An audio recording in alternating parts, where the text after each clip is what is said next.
समय हम मौजूद है महाराजगंज जनपद के भारत नेपाल के अंतर्राष्ट्रीय सीमा पर स्थित नौतनवा कस्बे में। और नौतनवा कस्बे का एक वार्ड है बहादुर शाह वार्ड। यहाँ पर रहने वाले नसीम अहमद ने एक बड़ी उपलब्धि हासिल की है और नीट परीक्षा को इन्होंने क्रैक किया है, क्वालिफाइड किया। फिलहाल हमारे साथ ही बातचीत करने के लिए मौजूद हैं, इनसे बातचीत करेंगे, थोड़ा इनसे इनके एक्सपीरियंस को साझा करेंगे, ये यहाँ तक कैसे पहुँचे इसको भी हम जानेंगे।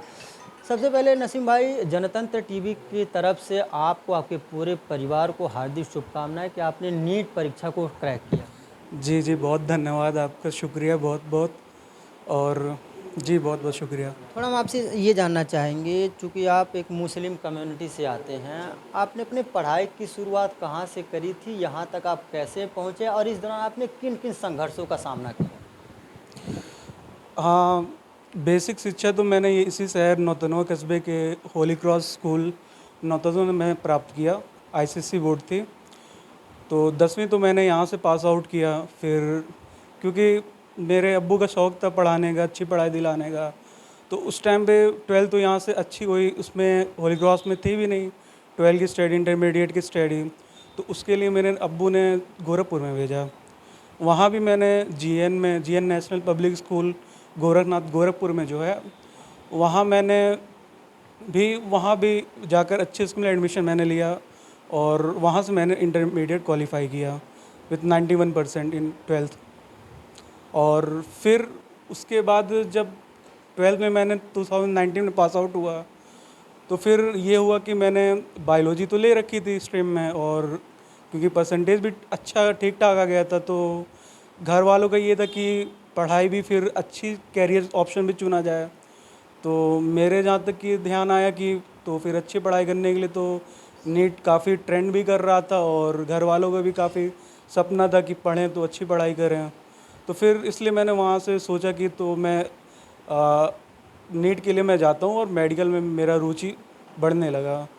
तो फिर अब्बू ने सपोर्ट किया, तो अब्बू ने बोला कि इसकी अच्छी पढ़ाई सबसे तैयारी कहाँ होती है, तो मैंने बताया कि राजस्थान के कोटा में एलन जो है इस फील्ड में माहिर है। तो फिर अब्बू ने भी निर्णय लिया कि ठीक है, जाओ अच्छी पढ़ाई करो, वहाँ मैं कोचिंग दिलाता हूँ।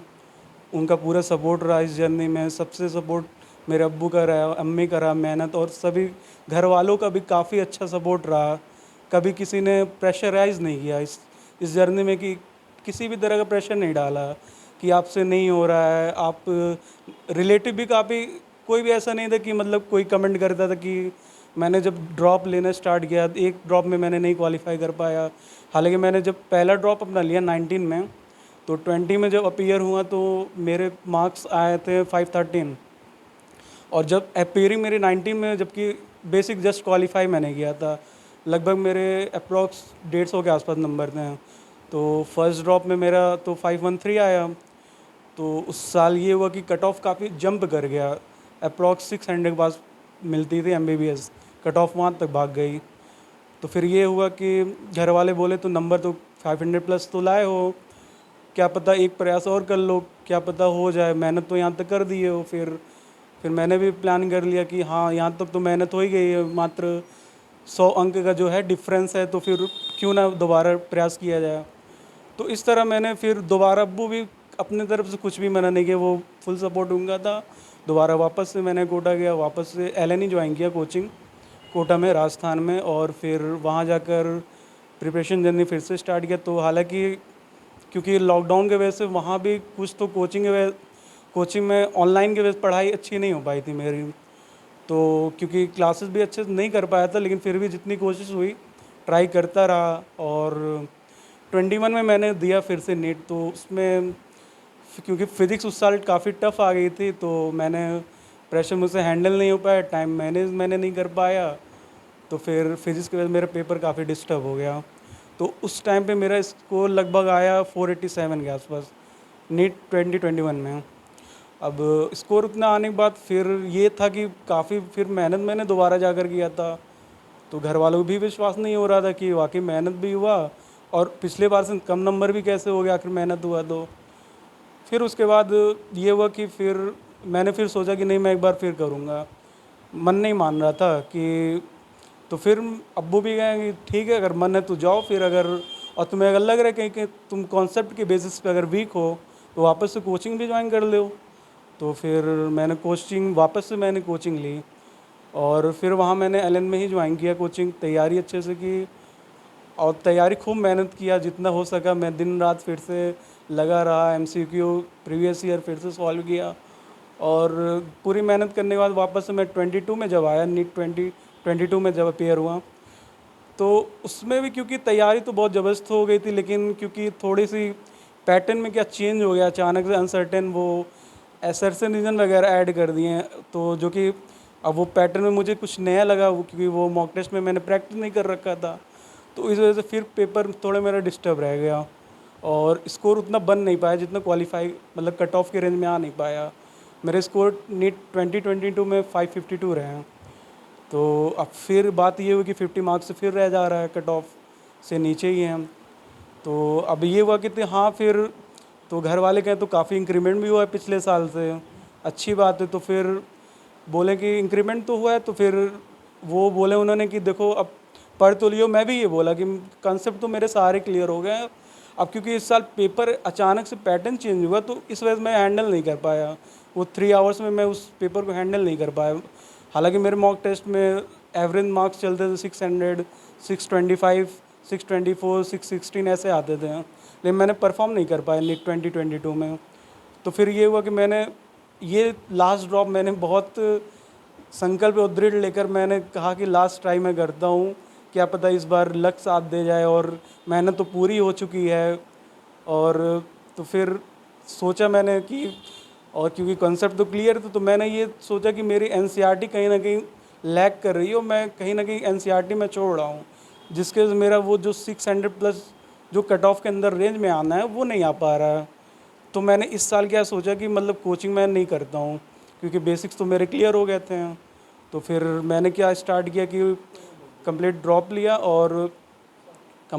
लिया और बाकी क्वेश्चन एमसीक्यूज फेस से सॉल्व किया। जो पैटर्न चेंज हुआ उसके बेसिस पे खूब सारे मॉक टेस्ट दिए, फुल सिलेबस टेस्ट दिए और प्रयास करते करते डेली बेसिस पे टाइम देते हुए रेगुलर मैंने वापस से बैठा। हालांकि जर्नी में अप्स एंड डाउन तो हुआ, कभी कभी लो भी फील होता था, मार्क्स कभी कभी कम आ जाते थे, लेकिन हाँ इस बार जो था कि मार्क्स अच्छे आ रहे थे। ये था कि मतलब मेरे रेंज मतलब 600 अबव से 640 के बीच में ऐसा चल रहा था रेंज मार्क्स के। तो यही रहा, फिर फाइनल इस बार मैंने पूरा कोशिश किया और काफ़ी टेस्ट दिया और ऊपर वाले ने साथ दिया। इस बार नीट 2023 में जाकर मेरे स्कोर 630 आ रहे हैं विथ ऑल इंडिया रैंक 13,859। जी ये बताइए नसीम भाई, आप नेट क्रैक करना आपका बचपन से ही एम था कि आपके पेरेंट्स ने बताया तुम इसी लाइन में जाओ, मेडिकल लाइन में जाओ, या आपको बचपन से ही चाह थी कि मुझे मेडिकल लाइन में जाना है, मुझे नीट क्रैक करना है? ये असल बात, ये मेरी जर्नी मुझे 10 तक बिल्कुल क्लियर ही नहीं थी कि मुझे ऐसा कुछ करना है, नीट जैसा कोई चीज़ भी होता है और ऐसा कुछ भी नहीं था। कहीं ना कहीं मुझे 11 में जब मैंने पीसीबी चॉइस किया तो मुझे ये भी नहीं कंफर्म था कि मुझे मैथ चूज़ करना है या बायो की साइड जाना है। तो कहीं ना कहीं मुझे एरोनॉटिक्स में भी कहीं ना कहीं इंटरेस्ट हो रहा था, लेकिन फिर उसके बाद जाकर ये मुझे लगा कि पीसीबी करते हैं। फिर पीसीबी में मुझे लगा कि ये मैं मैथ्स में भी उतना मेरा रुझान नहीं हो रहा था। एक बार बात ये थी क्लास 9 में जब मैंने यहाँ होली क्रॉस में था, तो मेरे बायोलॉजी में बहुत अच्छे नंबर आए थे। एक बार आए तो मेरे फुल मार्क्स आए थे, कोई टेस्ट हुआ था, तो उससे भी ये भी मुझे पता चल रहा था कि अच्छे नंबर उसमें मतलब बायोलॉजी में अच्छा कर रहा था, तो उससे भी थोड़ा इंटरेस्ट उसमें जाकर जग रहा था। और जब मैंने क्लियर किया 12th वाली इंटरमीडिएट की, तो उसमें जब मेरे बायोलॉजी में 100 में 97 मार्क्स आए, तो उस अलग ही कॉन्फिडेंस अपने अंदर आया कि हाँ कि बायो में बहुत मेरा इंटरेस्ट है, कहीं ना कहीं मैथ्स से भी ज़्यादा ऊपर बायो में मेरा ज़्यादा इंटरेस्ट जग रहा है। और फिर मैंने कहा कि बायो का तो काफ़ी अच्छा है, तो फिर नीट के लिए मैं आगे बढ़ता हूँ, उसके लिए ट्राई करता हूँ।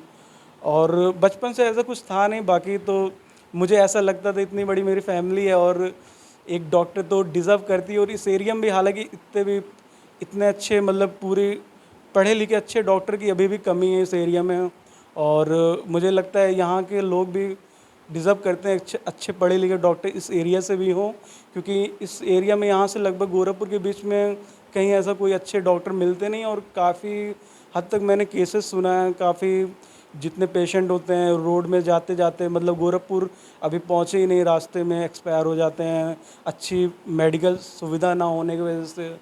तो कहीं ना कहीं ये भी था कि अपने एरिया से भी कोई डॉक्टर रहे अच्छा एक आखिरी सवाल आपसे, क्योंकि अभी हाल ही में मदरसों को लेके यूपी सरकार ने एक सर्वे किया था, तो उसमें कई चीज़ें निकल के आई कि आज भी जो मदरसों में पढ़ने वाले बच्चे हैं वो कंप्यूटर ज्ञान नहीं प्राप्त कर पा रहे हैं, अंग्रेजी माध्यम के विषयों को नहीं पढ़ पा रहे हैं। क्योंकि आपने नीट क्रैक किया है, आपने शुरुआत से ही अंग्रेजी माध्यम के स्कूल से पढ़ के आज आप यहाँ तक पहुँचे हैं, तो आपको नहीं लगता कि मदरसों में भी इस तरह से आधुनिक शिक्षा होनी चाहिए ताकि मदरसों के बच्चे भी आपकी तरह आगे बढ़ें? मदरसे में जी, जैसे मदरसा का जो मूल्य चीज़ है और जो बेसिक उस फाउंडेशन है उसका, तो अपनी तो दीनी तालीम के लिए, इस्लामिक के लिए ठीक है, वो अच्छी बात है। लेकिन हाँ, मैं ये ज़रूर ऐड करना चाहता हूँ कि प्रेजेंट मॉडर्न वर्ल्ड के एरा में जो कंप्यूटर जैसी जो चीज़ है आज के दौर में, हर बच्चों को जानना बहुत ज़रूरी है। उस पर रुझाव रहना चाहिए मदरसों में भी। एंड इवन इंग्लिश भी मैं कहूँगा, इंग्लिश हो गया, ज्योग्राफी जैसे सब्जेक्ट ठीक है, अपनी वो कुरान शरीफ हो गया, दीनी तालीम हो गया, उसके साथ एडिशनल ये करना चाहिए, ज़रूरी है। क्योंकि जिस तरह मैंने आईसीएसई में बचपन से इंग्लिश में पढ़ा, मुझे भी कुछ लगता है कि अगर वो बच्चे भी ये सारी चीज़ पाएँ तो काफ़ी अपने मतलब दीन के साथ साथ काफ़ी वर्ल्ड में भी अचीव कर सकते हैं, कंप्यूटर अगर पढ़ाई हो। तो ये हमारे साथ नौतनवा नगर के नसीम अहमद थे, जिन्होंने नीट क्रैक किया है और इन्होंने अपने पूरे जो एजुकेशन, जो पढ़ाई पीरियड का पूरा इन्होंने समय दिया था, उसको हमारे साथ जनतंत्र टीवी के साथ साझा भी किया है। अपने सहयोगी के साथ मैं संजय कुमार, जनतंत्र टीवी, नौतनवा, महाराजगंज।